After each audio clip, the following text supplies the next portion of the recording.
Welcome to an annotation of Charge of the Light Brigade by Alfred Tennyson for GCSE Poetry, and also a special shout out to Ethan this week from our Year 10 class on his request. Hi Ethan! Okay, so first annotations. So our contextual green annotations are that this poem alludes to the Battle of Balaclava, which happened during the Crimean War from 1853 to 56 between Russia and the British cavalry. Obviously that's very reductive, it involved more countries than that. A miscommunication resulted in the Light Brigade riding into a valley surrounded by the enemy, and this caused a mass death toll. And you can find out more information about this if you look for it online. It is a patriotic poem in essence, which will be different to some of the other war poems that you'll look at.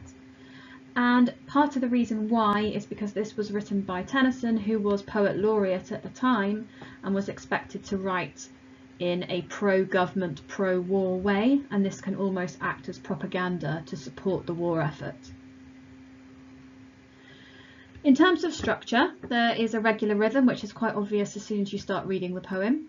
It echoes the hooves of the cavalry, which provides quite a lot of energy for the poem, and the consistency of that rhythm demonstrates bravery in the face of grave danger, so they don't slow down, they're not intimidated. Rhyming couplets and triplets contribute to a steady, energetic tone, but there are often breaks in the rhyme scheme, and this can be argued that it hints at an unease, or it could reflect the actual horses stumbling towards the middle of the poem. It's an irregular rhyme scheme, which could symbolise the chaos of war. It's a third-person narration, and that's really important that it's a narrated story, and this was as a result of the fact that this is secondary information for Tennyson. And remember, the only news that they would have come directly from the commanders in the war. There wasn't such a huge interest in news or journalism then, so it was very much biased reporting.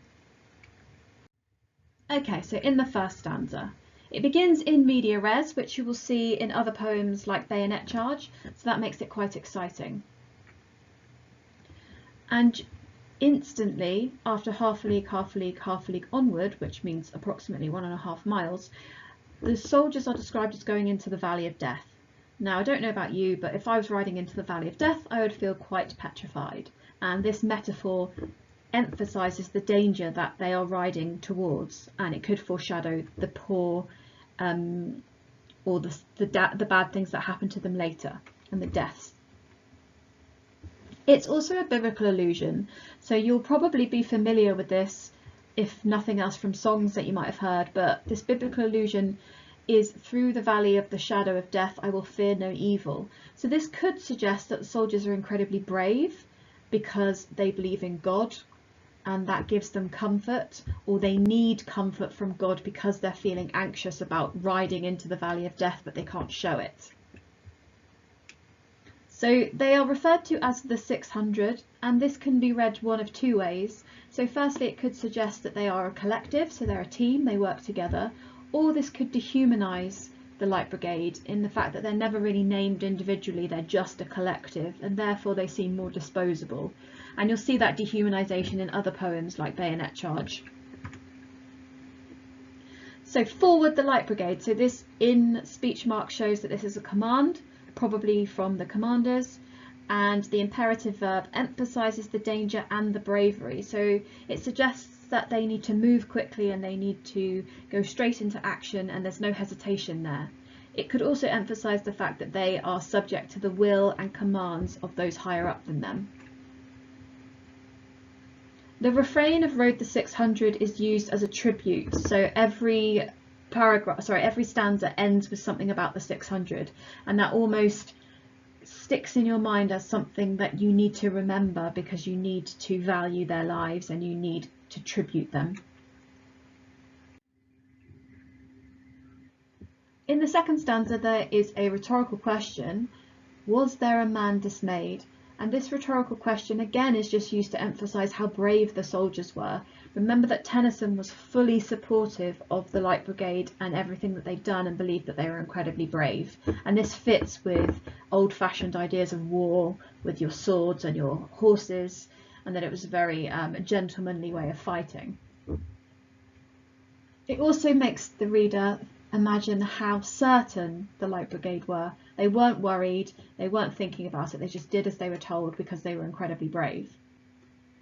However, there's a comment here that not though the soldier knew someone had blundered. So blundered means to make a mistake, and this could be a reference to the historical miscommunication that happened, where they ended up going into the Valley of Death and then shot down by enemies because the communication was incorrect and they shouldn't have done that. However, this also diminishes the severity of the miscommunication. It's just called a blunder, which is like a casual mistake. Actually, this was a huge mistake that caused a lot of people to die. And the fact that Tennyson diminishes the severity just emphasises how much he supported the war. There's anaphora here of not to, not to. There's not to make a reply, there's not to reason why. And this just emphasises the loyalty of the soldiers. So they follow commands, they do as they're told. Because they're loyal or because they're brainwashed is entirely up to your own interpretation.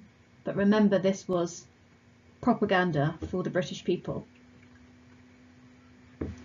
The do and die, so the alliteration and the connective associates these two verbs. So do and die are instantly connected by those language techniques.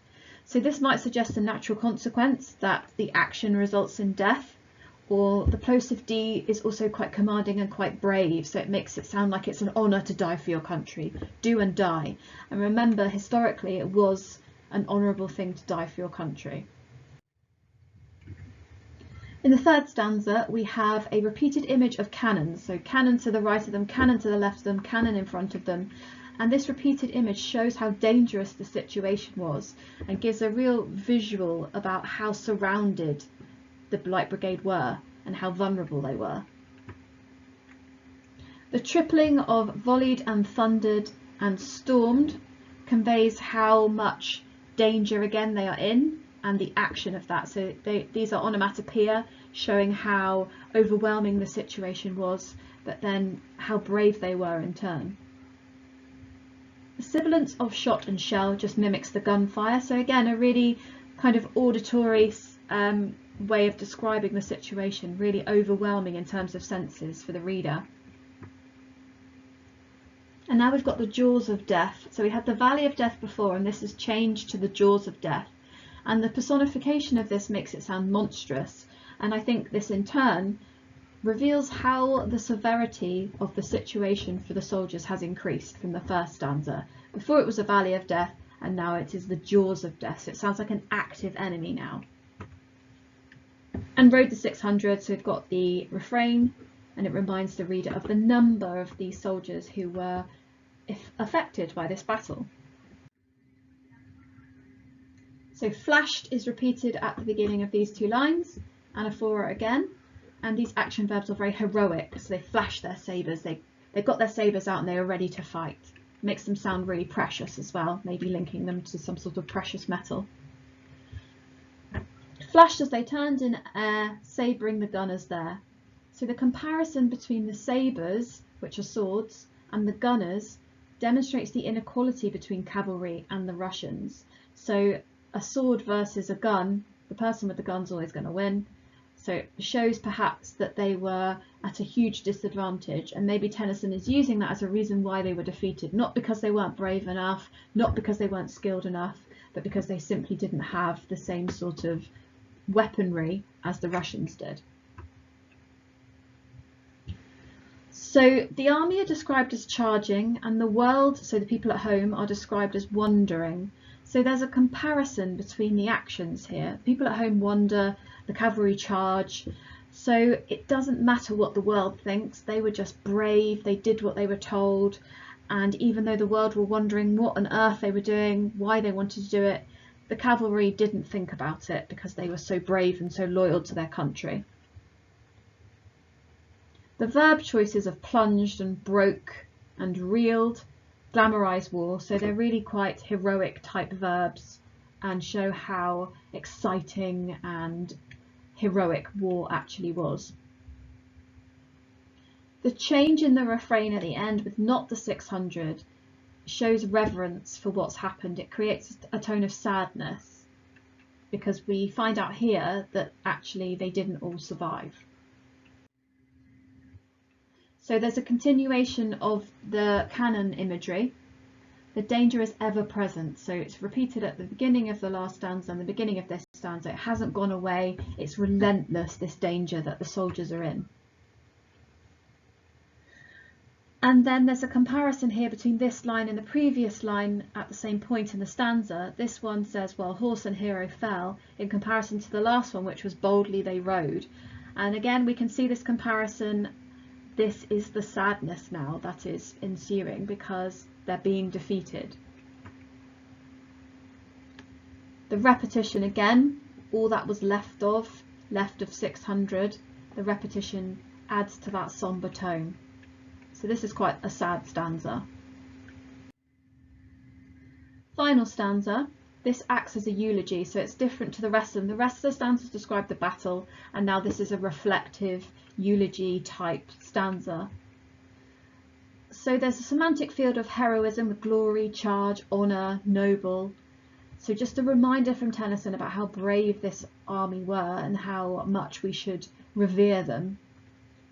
The rhetorical question again, so similar that was used to the beginning of the poem, emphasises the magnificence of the Light Brigade. So when can their glory fade? The obvious answer would be never, and Tennyson would want you to think never because they were so amazing. Look at everything they did, they were so brave. The comparison again between the actions, the world wandering and the cavalry charging, reminds us of how brave they were, and they did it for the rest of the world. Repeated imperatives of honour command the reader to recognise the sacrifice that's been made. So it's not a question, it's not a request, it's a command that you honour the charge they made and you honour the Light Brigade. You must remember them.